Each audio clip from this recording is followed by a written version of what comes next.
నమస్కారం, నా పేరు బాల. బీసీఎన్ న్యూస్ కి స్వాగతం. ముందుగా ముఖ్యాంశాలు.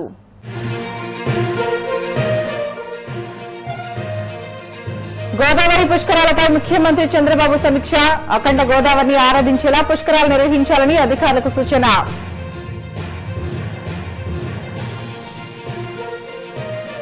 అనంతపురం జిల్లా నల్లంపల్లిలో టీడీపీ కార్యకర్తల సమావేశంలో పాల్గొన్న మంత్రి లోకేష్. కూటమిలో విభేదాలు సృష్టించే ప్రయత్నాలపై అప్రమత్తంగా ఉండాలని పిలుపు. అవినీతి కేసుల్లో బీసీలపై కక్షగా వైసీపీ చిత్రీకరిస్తుందని మంత్రి అచ్చెన్నాయుడు విమర్శ. చంద్రబాబు నాయకత్వంలోనే బీసీలకు ఆర్థిక, రాజకీయ సాధికారత అని వ్యాఖ్య. వెలుగొండ ప్రాజెక్టు నిర్వాసితులకు అన్యాయం జరిగితే వైసీపీ చూస్తూ ఊరుకోదన్న ఎమ్మెల్యే చంద్రశేఖర్. బాధితులకు అండగా నిలబడి పోరాడతామని స్పష్టీకరణ. ప్రకృతి ఆరాధన, ఆధ్యాత్మిక చింతన మమేకం చేస్తూ గోదావరి పుష్కరాలు నిర్వహించాలని ముఖ్యమంత్రి చంద్రబాబు అధికారులకు సూచించారు. ఎక్కడా పవిత్రత దెబ్బతినకుండా, భక్తులకు సమస్యలు తలెత్తకుండా ఇప్పటి నుంచే చర్యలు తీసుకోవాలని ఆదేశించారు. వచ్చే ఏడాది జూన్ 26 నుంచి జూలై 7 వరకు 12 రోజుల పాటు పుష్కరాలు అత్యంత వైభవంగా జరపాలని చెప్పారు. పుష్కరాలు కేవలం ప్రభుత్వం నిర్వహించడమే కాదని స్థానిక ప్రజలను భాగస్వాములు చేయాలని అన్నారు. పుష్కరాల్లో భాగంగా 4026 కోట్లతో చేపట్టనున్న 4932 పనులకు సంబంధించి పురోగతిపై అమరావతి సచివాలయంలో ముఖ్యమంత్రి సమీక్షించారు. పుష్కరాలకు ఇంకా 10 నెలలు సమయమే ఉన్నందున త్వరితగతిన అన్ని పనులు ప్రారంభించి సకాలంలో పూర్తి చేయాలని అన్నారు. పనుల నాణ్యత విషయంలో ఎక్కడా రాజీపడొద్దని స్పష్టం చేశారు. రానున్న స్థానిక సంస్థల ఎన్నికల్లో విజయమే లక్ష్యంగా కూటమి శ్రేణులు సమిష్టిగా పనిచేయాలని టీడీపీ వర్కింగ్ ప్రెసిడెంట్ మంత్రి నారా లోకేష్ పిలుపునిచ్చారు. తెలుగుదేశం పార్టీకి కార్యకర్తలే అసలైన బలమని, కష్టపడి పనిచేసే ప్రతి ఒక్కరికి సముచిత గుర్తింపు, గౌరవం కల్పిస్తామని ఆయన భరోసా ఇచ్చారు. అనంతపురం జిల్లా రాయదుర్గం నియోజకవర్గంలోని కనికల్ మండలం నల్లంపల్లిలో నిర్వహించిన పార్టీ కార్యకర్తల సమావేశంలో లోకేష్ ముఖ్య అతిథిగా పాల్గొని ప్రసంగించారు. ఉమ్మడి అనంతపురం జిల్లా టీడీపీకి కంచుకోట అని, తమ కుటుంబాన్ని ఎల్లప్పుడూ ఆదరించిందని లోకేష్ గుర్తు చేసుకున్నారు. Solar, wind energy, fighter jet తయారీ సంస్థ వంటి పరిశ్రమలతో యువతకు ఉపాధి అవకాశాలు కల్పిస్తున్నామని అన్నారు. పాలకులు ఎలా చంపారో, ఎలా ఇబ్బంది పెట్టారో, కానీ ఎత్తిన పసుపు జెండా తిప్పకుండా, మడిమ తిప్పకుండా కంచు కోటకి కాపలా కాసింది తెలుగుదేశం పార్టీ కార్యకర్తలకే.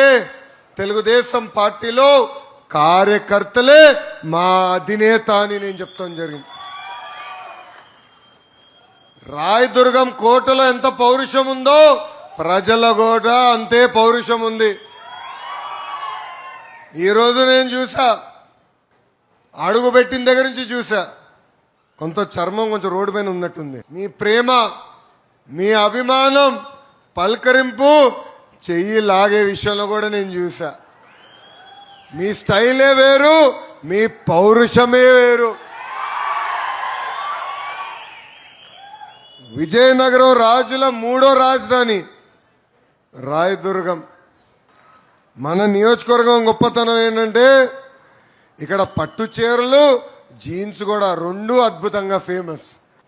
ఆనాడు ఒబలాపురం మైనింగ్ ఒక కంపెనీ పెట్టారు. అడ్డగోలుగా గనులు దోచేస్తుంటే ఆనాడు కమిటీ వచ్చి ఏకంగా ప్రజల తరపున పోరాడిన రోజు. మొన్నటి వరకు కూడా ఆ కేసుల కోసం, ఆ కేసు పడితే కోర్టు చుట్టూ తిరిగితే మొన్న కానీ ఆ కేసు పోయే పరిస్థితి. అంటే ప్రజల తరపున నిలబడాం, ప్రజల కోసం పోరాడాం, ప్రజలకి అండగా నిలబడింది ఒక తెలుగుదేశం పార్టీ.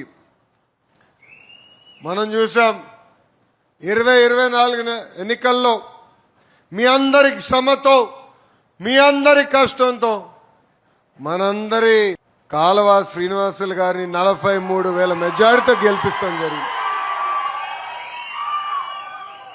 కొంత పేరు చెప్పే దాంట్లో ఇబ్బంది పడుతున్నా, ఎందుకంటే మొన్న జరిగిన బడ్జెట్ సెషన్లో కుటుంబ సభ్యులందరితో కలిసికట్టుగా భోజనం పెట్టా. మనోడు వచ్చాడు. మనోడు తాత తాత తాత తాత అన్నాడు. నేను అడిగా కాలువని, అన్న మొదటి పదం తాతనే వచ్చిందా అని అడిగా. మావాడికి తాతే వచ్చిందని. అప్పటి నుంచి ఎప్పుడు కంపడినా తాతనే అన్న. అందుకే కొంచెం పేరు దగ్గర తడబడ్డాయి ఈరోజు. అంటే ఒక పట్టుదలతో, ఒక క్రమశిక్షణతో నాయకత్వం మన అందరికీ అందించిన వ్యక్తి మన కాలువ గారు. ఆయన ఎప్పుడు నియోజకవర్గ అభివృద్ధి గురించే మనసులో పెట్టుకున్న వ్యక్తి. ఈరోజు మనం చూస్తున్నాం, ఎల్నీనో ఉంది, ప్రపంచం మొత్తం వర్షపాతం చాలా తక్కువ ఉంది. దాంట్లో భాగంగా మన భారతదేశంలో కూడా వర్షాలు తక్కువ ఉన్నాయి, ప్రత్యేకంగా మన రాష్ట్రంలో కూడా తక్కువనే. దారి పొడుగున కేశవ్ గారు కానీ కాలువన కానీ ఎలా నీళ్ళు తీసుకురావాలి, ప్రజలకు ముందర తాగునీరు ఎలా అందించాలి, దాని తర్వాత సాగునీరు ఎలా అందించాలని అహర్నిశలు నాతో చర్చించారు. అంతేకాదు సాగునీటి ప్రాజెక్టులు పెండింగ్లో ఏమేమి ఉన్నాయి, ఎట్లా లింకప్ చేస్తే బాగుంటుంది, మిగిలిన జలాలు ఎలా తీసుకొస్తే బాగుంటుందని అహర్నిశలు నియోజకవర్గం గురించి ఆలోచించే వ్యక్తి మన నాయకుడు కాల్వ శ్రీనివాస్ గారు. శాసనసభలో కూడా ఎప్పుడు నాతో కూర్చున్నప్పుడు నియోజకవర్గంకి ఇది చేయండి, ఈ ప్రాజెక్టులు పెండింగ్ ఉన్నాయని అహర్నిశలు నాతో పోరాడే వ్యక్తి కాలువ గారు. అంటే ప్రజల్ని గుండెల్లో పెట్టుకుని ఏం చేస్తే బాగుంటుంది, ఎలా చేస్తే బాగుంటుందని. ముఖ్యమంత్రి చంద్రబాబు బీసీల ఆత్మగౌరవ పరిరక్షకుడని, ఆయన నాయకత్వంలోనే బీసీలకు నిజమైన రాజకీయ, సామాజిక, ఆర్థిక సాధికారత లభించిందని మంత్రి అచ్చెన్నాయుడు స్పష్టం చేశారు. అవినీతి అక్రమాలకు సంబంధించిన కేసుల్లో చట్ట ప్రకారం దర్యాప్తు సంస్థలు చర్యలు తీసుకుంటుంటే వాటిని బీసీలపై కక్ష సాధింపుగా చిత్రీకరించే నైతిక హక్కు వైసీపీ నేతలకు లేదని తీవ్రస్థాయిలో విమర్శించారు. మంగళగిరిలోని టీడీపీ కేంద్ర కార్యాలయంలో ఏర్పాటు చేసిన మీడియా సమావేశంలో ఆయన మాట్లాడారు. గత ప్రభుత్వంలో జరిగిన అవినీతి అక్రమాలు ఇప్పుడు ఒక్కొక్కటిగా బయటకు వస్తున్నాయని అన్నారు. 2019-24 మధ్యకాలంలో వైసీపీ ప్రభుత్వం బలహీన వర్గాలపై సాగించిన దమనకాండను ఆ పార్టీ నేతలు గుర్తు చేసుకోవాలని అచ్చెన్నాయుడు హితవు పలికారు.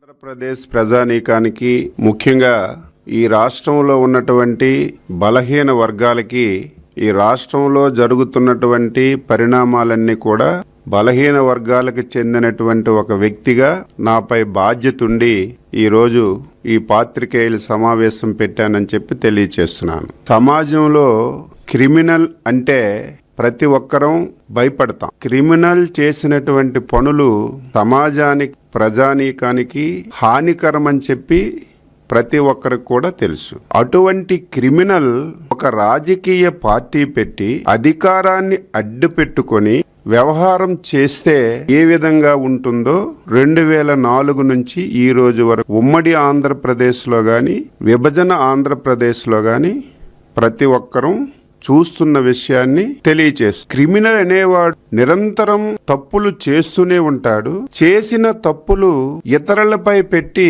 వారికి శిక్షలు పడే విధంగా వ్యవహరిస్తాడు.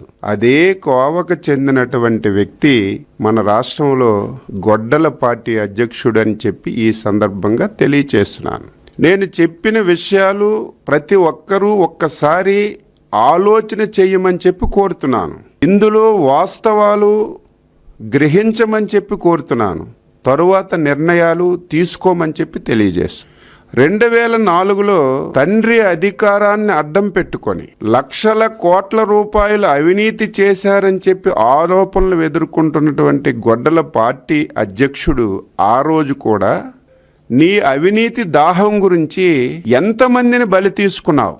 ఐఏఎస్ ఆఫీసర్ని బలి తీసుకున్నావు, మంచి రెప్యుటేషన్ ఉన్నటువంటి పారిశ్రామికవేత్తల్ని బలి తీసుకున్నావు, సామాన్యులను కూడా జైలుకి పంపించి ఏ విధంగా నువ్వు అవినీతికి పాల్పడ్డావో ఒక్కసారి గతాన్ని కూడా రాష్ట్ర ప్రజలు గుర్తు చేసుకోవాలని చెప్పి తెలియజేస్తారు. తరువాత మాయ మాటలు చెప్పి, ఆచరణ కానివన్నటువంటి మాటలు చెప్పి ప్రజలకి తప్పుదోవ పట్టించి 2019లో అధికారంలోకి వచ్చావు.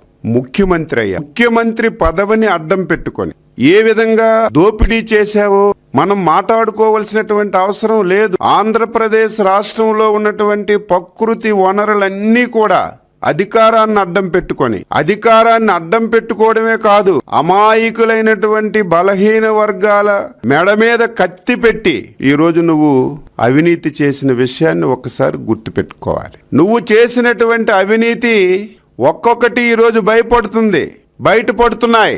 ఆర్థికంగా నువ్వు బలపడ్డావు, అన్యాయంగా ఈ రోజు చాలా మంది బలవుతారు. నేను 2 రోజుల నుంచి గమనిస్తున్నాను, గొడ్డల పార్టీలో ఉన్నటువంటి బలహీన వర్గాలు గొంతు చించుకొని మాట్లాడుతున్నారు. చంద్రబాబు నాయుడు గారు, లోకేష్ బాబు గారు బలహీన వర్గాల మీద కక్ష గట్టారని సిగ్గు లేకుండా, ఎగ్గు లేకుండా మాట్లాడుతున్నారు. నేను సూటిగా అడుగుతున్నాను, మీరు తప్పులు చేశారు.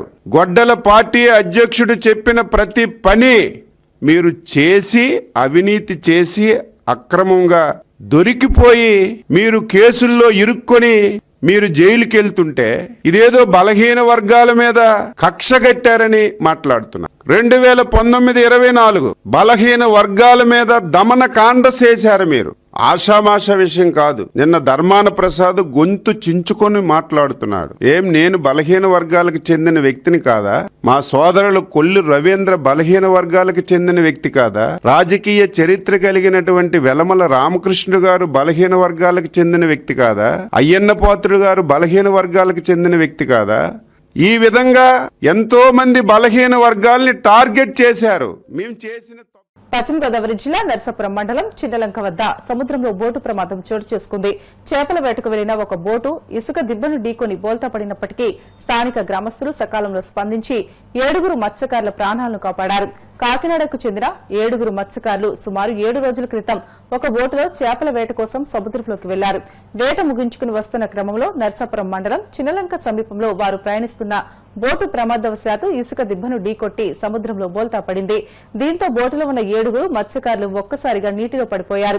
సముద్రంలో పడిపోయిన మత్స్యకారులు ప్రాణాలను రక్షించుకోవడానికి ఈదుకుంటూ ఒడ్డుకు చేరే ప్రయత్నం చేసిన అర్తనాదాలను చిన్నలంక గ్రామస్తులు విన్నారు.